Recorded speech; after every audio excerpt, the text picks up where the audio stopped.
तो दोस्तों, कुछ दिनों पहले की बात है, शायद आपको भी याद हो। हमारे प्रधानमंत्री की आंखें दिल्ली के एक प्रोग्राम में नम हो गई थी। वो फफक फफक कर रोने लगे थे। और जानते हैं उन्हें रोना क्यों आया था? क्योंकि उनकी सरकार की लाई गई हेल्थ योजना का लाभ दिल्ली और पश्चिम बंगाल के बुजुर्गों को नहीं मिल रहा था।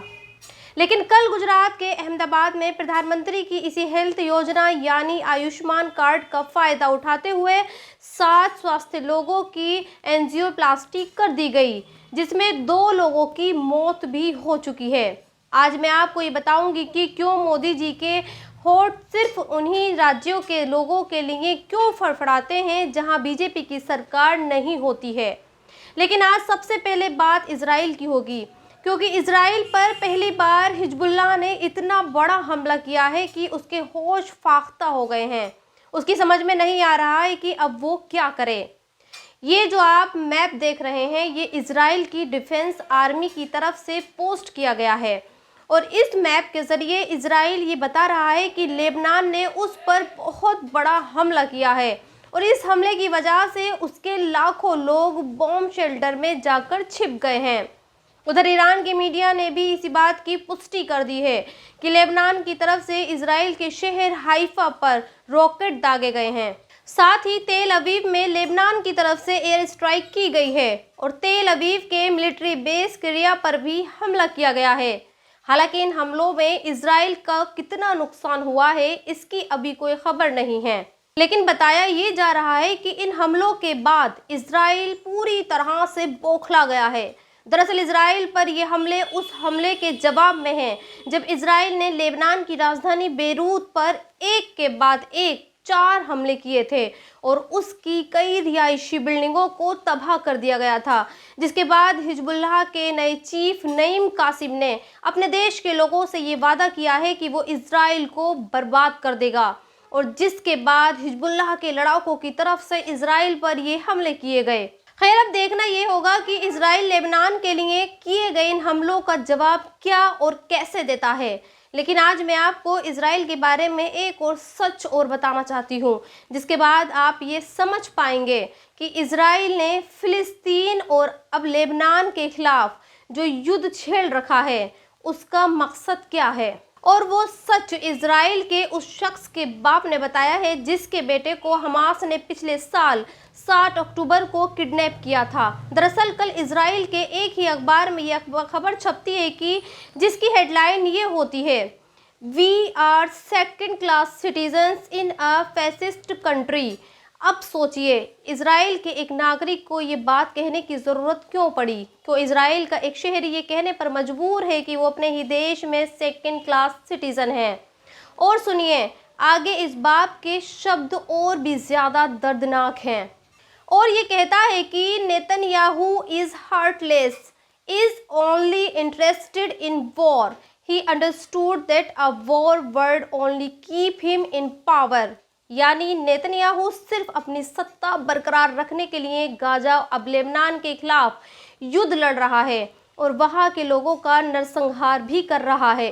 जबकि हकीकत यह है कि वो एक जालिम है, तानाशाह है, जिसे अपने लोगों की भी परवाह नहीं है। लेकिन अफसोस इस बात का है, ना तो इजराइल का ये सच वेस्टर्न मीडिया दिखाता है और ना ही हमारे देश का मीडिया ऐसी खबरों को पब्लिश करता है। कल हिजबुल्लाह ने इजराइल पर हमला किया तो हमारे देश की मीडिया ने उस हमले को आतंकवादी हमला बता दिया, लेकिन उसके अपने नागरिक क्या कह रहे हैं वो कोई नहीं दिखाना चाहता।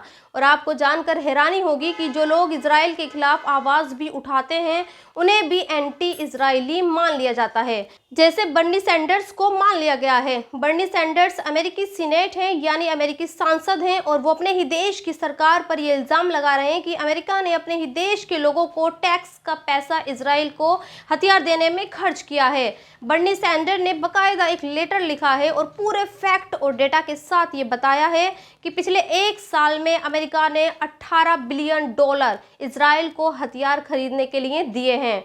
और आगे बर्नी सैंडर्स ये भी लिखते हैं कि आने वाली सरकार भी ऐसा ही करने वाली है। कल मैंने आपको अपने पिछले वीडियो में भी ये बताया था कि कैसे अमेरिका ने दुनिया से झूठ बोला था, जब इजराइल ने गाजा को जाने वाली मानवीय सहायता रोकी थी और दुनिया ने अमेरिका को ये बताया था कि इजराइल मानवीय सहायता रोक रहा है, तो अमेरिका ने इन आरोपों को झूठा साबित कर दिया था और इजराइल का ही फेवर करते हुए ये कहा था कि इजराइल ने कभी भी मानवीय सहायता नहीं रोकी।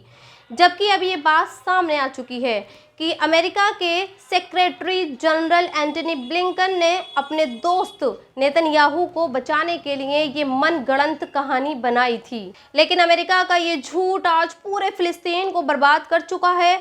आज अल जजीरा की तरफ से एक डेटा रिलीज किया गया है जिसमें ये बताया गया है कि इजराइल ने पिछले 7 अक्टूबर से लेकर अब तक फिलिस्तीन को 43,712 लोगों की जान ले चुका है। 1 लाख से ज्यादा लोग इजराइल की बमबारी में घायल हुए हैं, लेकिन आज भी इजराइल ये कहता है कि उसने फिलिस्तीन में नरसंहार नहीं किया है। और अब उस खबर पर लौटते हैं जिसका जिक्र मैंने शुरुआत में किया था, क्योंकि ये वो खबर है जो हमें कुछ कुछ इजराइल की ही याद दिलाती है। हमारे देश के प्रधानमंत्री आजकल जहां भी जाते हैं वहां सिर्फ एक ही बात कहते हैं, एक रहोगे तो सेफ रहोगे। आज भी महाराष्ट्र में प्रधानमंत्री मोदी की कई रैलियां हैं और मुझे यकीन है कि इन रैलियों में भी वो हिंदुओं से यही कहेंगे कि अगर तुम बट गए तो फिर तुम कट जाओगे।